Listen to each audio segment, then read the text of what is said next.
Começa agora o Causa Própria na Rádio Observador. Esta semana, o Bispo de Setúbal, Américo Aguiar, apelou aos deputados que equacionassem uma amnistia para os presos portugueses, isto a propósito do Jubileu 2025 da Igreja.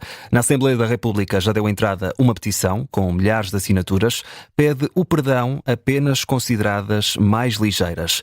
O cardeal quer que a amnistia possa abranger o maior número de presos, mas nem todos os crimes estão abrangidos. O debate na Assembleia da República deverá ser agendado para os próximos dias. Após a discussão no Parlamento, cabe aos deputados elaborar a proposta de lei que terá de ser aprovada pela maioria dos parlamentares. Mas será que deve ser concedida uma amnistia aos presos em Portugal a propósito do Jubileu 2025? É a pergunta de partida para o Causa Própria desta semana. Para analisar o tema juntou-se a nós o Bispo de Setúbal, Américo Aguiar, e também em estúdio o advogado Rogério Alves. A moderação é do jornalista José Rafael Lopes. Muito bem-vindos, Américo Aguiar, Rogério Alves, obrigado por terem aceitado o nosso convite. Desejo-vos a ambos um bom ano. Antes de partirmos para o debate, olhamos para o que está em cima da mesa, uma amnistia para os presos portugueses. É uma medida que prevê o perdão de certas infrações ou crimes, permite que os infratores fiquem isentos dessas punições, não envolve ainda assim crimes com maior gravidade, pode ter condicionantes sobre quem é que entra no lote de possíveis beneficiários. Para já, esses critérios ainda não estão definidos. Em 2023, durante as Jornadas Mundiais da Juventude em Lisboa, foi posta em prática uma amnistia e, de acordo com dados divulgados pelo Conselho Superior da Magistratura, acabaram por ser libertados 408 jovens. Agora, em cima da mesa, um pedido para nova amnistia, agora a propósito do Jubileu de 2025, é o ponto de partida para este Causa Própria. Como sempre, começamos com a pergunta que dá o mote ao programa. Começo por si, Américo Aguiar. Porquê é que deve haver uma amnistia aos presos a propósito do Jubileu 2025 da Igreja Católica? Ora, em primeiro lugar, um bom dia aos dois amigos e permitam uma saudação especial ao senhor, eu vou dizer à francesa, ao senhor bastonário, que o foi, da Ordem dos Advogados. Eu sou um fã do Dr. Rogério Alves e por isso faço aqui uma declaração de interesses. Clubisticamente, enfim, nem tanto, mas isso é outra conversa. Mas saudá-lo e agradecer muito que ele também me possa ajudar a mim próprio a entender a parte mais técnica e mais jurídica daquilo que é a manifestação de um desejo que eu materializo interpretando aquilo que o Papa Francisco pede aos chefes de Estado e de Governo e aos parlamentos do mundo inteiro no contexto deste ano jubilar. Ora, o ano jubilar, e se quisermos ir atrás, vamos ao ano 1300 da nossa era, em que o Papa declarou o ano santo, ou seja, de 20 a 25 anos, atualmente, repete-se esta possibilidade de, digamos assim, eu vou usar a imagem do monopólio, voltarmos à casa da partida, sermos capazes uns para os outros do perdão, da misericórdia, da tolerância e sermos capazes de gestos que permitam que o outro cometeu uma falha, cometeu um crime, cometeu um pecado, cometeu, enfim, atos menos bons para si, para a família e para a comunidade, possam sentir da parte dos outros um gesto de confiança e de esperança e que possa retomar a capacidade de sonhar e empreender o seu futuro. E é neste contexto do ano jubilar e também, eu gostaria de acrescentar, a feliz data dos 50 anos do regime democrático. A petição que está no Parlamento, da autoria de duas instituições que se dedicam há muitíssimos anos no apoio aos reclusos, a petição fala no contexto dos 50 anos do regime democrático, que eu gostava também de sublinhar. E, acima de tudo, que nesta construção que fazemos como cidadãos, num Estado de Direito, de sermos capazes, pontualmente, sem transformar isto numa vulgarização, e há bocadinho ouvíamos que houve uma amnistia no contexto da Jornada Mundial da Juventude, portanto há 2 anos atrás, ou 1 ano e meio, mas que ficou sempre envolta num ruído, em razão exatamente da faixa etária a que se dedicava. Aliás, eu penso que, não sei, depois o Dr. Rogério Alves poderá ajudar, há discussões em volta dessa amnistia, da aplicação dela, da constitucionalidade ou não dela em razão dessa questão etária, e ficou sempre, visito com alguma frequência os estabelecimentos prisionais, nomeadamente do Montijo e de Setúbal, e noto da parte dos reclusos sempre um sentimento de desconforto e desconsideração em razão dessa amnistia nesse tempo não ter sido transversal e ter tido essa condicionante da faixa etária. Rogério Alves, faço-lhe a mesma questão. Deve haver amnistia aos presos a propósito do jubileu de 2025 da Igreja? Muito obrigado pelo convite, minhas saudações, bom ano para todos vós, para o auditório do Observador, e permitam-me retorquir a enorme simpatia do Sr. Cardeal. Efetivamente só no desporto não estamos efetivamente de acordo, mas eu acho que este ano no campeonato nem o jubileu vai salvar. Mas vamos ver, vamos ver. O futuro a Deus pertence e Deus nestas coisas terá de ser neutro, acho eu. Ora bem, mas os meus cumprimentos muito especiais ao Sr. Cardeal. Eu queria só fazer aqui um rapidíssimo apontamento histórico. Nós tivemos, em Portugal, uma amnistia em 91 a propósito da segunda vinda a Portugal do Papa João Paulo II. Tivemos em 94 a propósito dos 20 anos de 25 de Abril. Tivemos em 99 a propósito dos 25 anos de 25 de Abril. Tivemos em 96 uma amnistia um pouco atípica que teve a ver com as chamadas Forças Populares 25 de Abril. Uma curta amnistia que mais parecia um perdão. E depois tivemos esta amnistia, e porquê é que eu digo que mais parecia um perdão? Porque era muito direcionada a pessoas concretas. Foi uma amnistia pensada por causa das condenações que foram feitas no julgamento do processo 25 das Forças Populares 25 de Abril, e tivemos finalmente esta amnistia em 2023 a propósito da Jornada Mundial da Juventude. Do meu ponto de vista é assim, que haja perdão e amnistia é algo com que eu genericamente concordo. Isto é, parece-me que se nós considerarmos, e reparem que estes dados são muito importantes, nós temos em Portugal uma taxa média de duração da prisão que é basicamente o triplo do que acontece nos outros países da Europa. Nós temos uma noção mitológica e completamente errada de que em Portugal ninguém é castigado, em Portugal ninguém é preso, em Portugal as autoridades são complacentes, os tribunais são complacentes. Ora, isso não corresponde minimamente à realidade. Nós não só temos uma percentagem de presos por 100 mil habitantes muito significativa, não é a maior na Europa, mas é muito significativa, como temos acima de tudo, e este indicador é fundamental, uma taxa de permanência na prisão que é o triplo da média da Europa. Isto nos ia fazer pensar.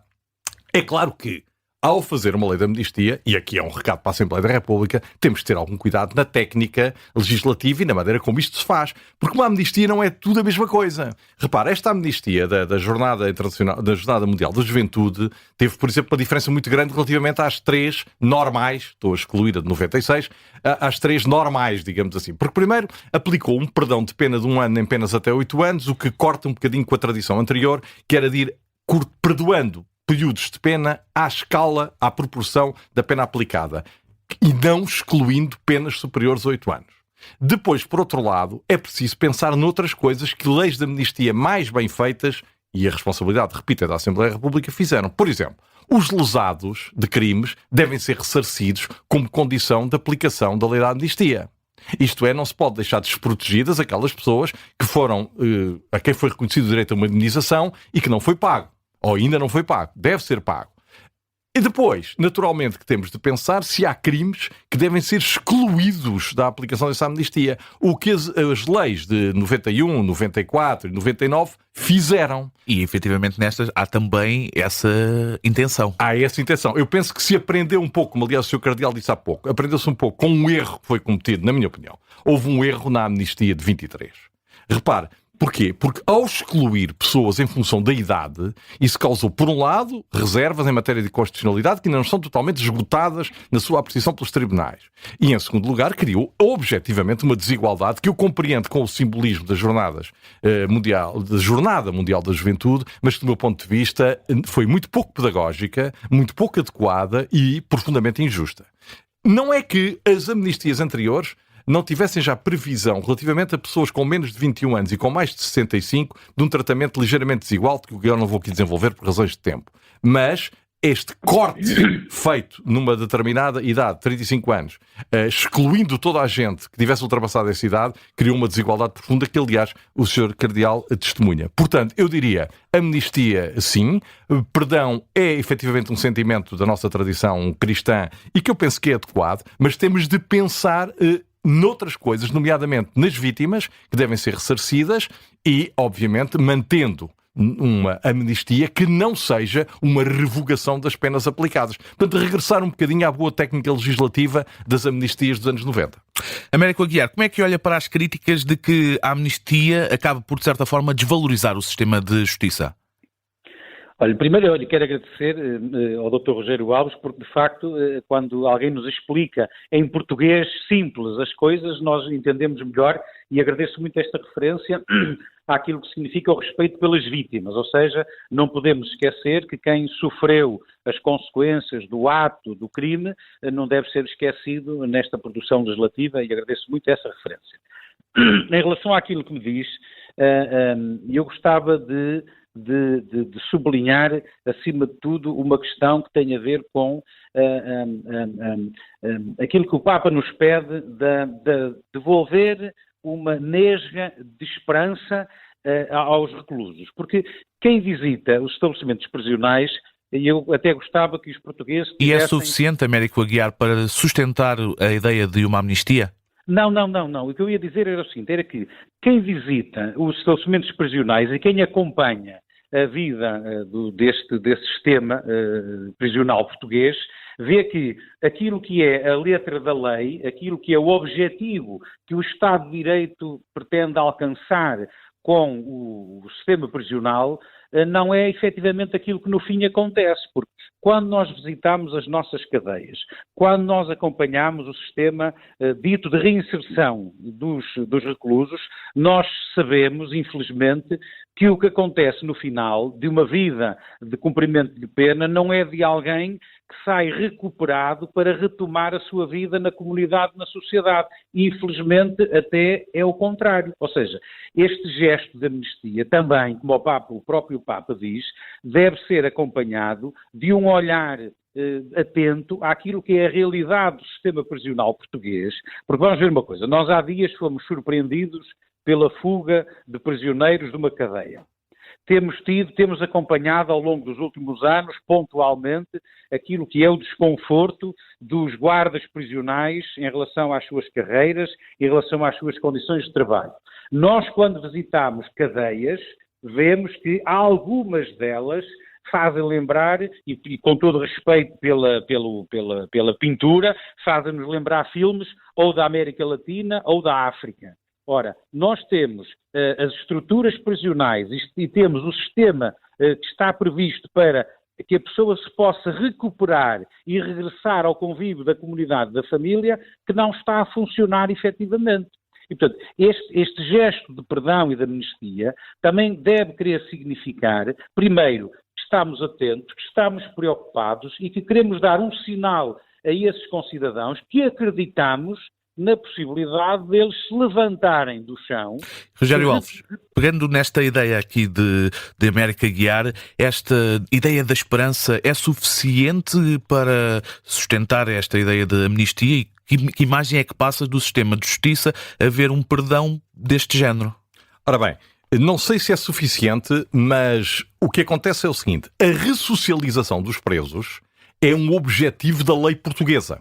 Isto é, a lei portuguesa prevê como fundamento da pena, ou um dos fundamentos da possibilidade do Estado punir, estamos a falar do Estado, poder punir as pessoas, também visando a sua ressocialização. Nós temos cerca de 12 mil pessoas presas em Portugal.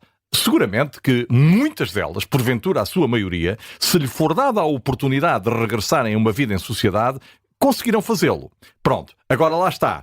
É mau apresentar publicamente, do meu ponto, embora possa ter muita verdade, porque eu concordo muito com o que disse o Sr. Cardeal relativamente às condições das nossas prisões, concordo, de facto, porque as pessoas estão presas, mas têm de estar em condições de humanidade, não é de luxo, não é de riqueza, não é de conforto e bem-estar, mas é de humanidade. Porque às vezes satiriza-se muito isso, mas isto é, efetivamente, o Sr. Cardeal está a pôr o dedo numa ferida existente. E, portanto, é preciso criar condições de ressocialização. Agora, parece-me que do ponto de vista da apresentação pública da ideia, não se deve enfatizar muito a dimensão de esvaziar prisões, porque senão o sistema fica um bocadinho viciado em amnistias. Aliás, na década de 90, o sistema viciou-se um pouco em amnistias, porque houve quem beneficiasse de 3 amnistias. Até por causa um bocadinho da demora da justiça, etc. Mas de 2 amnistias beneficiou muita gente. Portanto, eu diria, subjacente à ideia, há princípios que eu considero muito válidos, Há uma realidade que é diferente daquilo que é pintado pela generalidade dos comentadores, dos observadores e pela opinião pública, que as pessoas às vezes têm dificuldade em afrontar ideias mal feitas na opinião pública, nomeadamente no que diz respeito às baixas taxas de encarceramento e, sobretudo, à duração das prisões.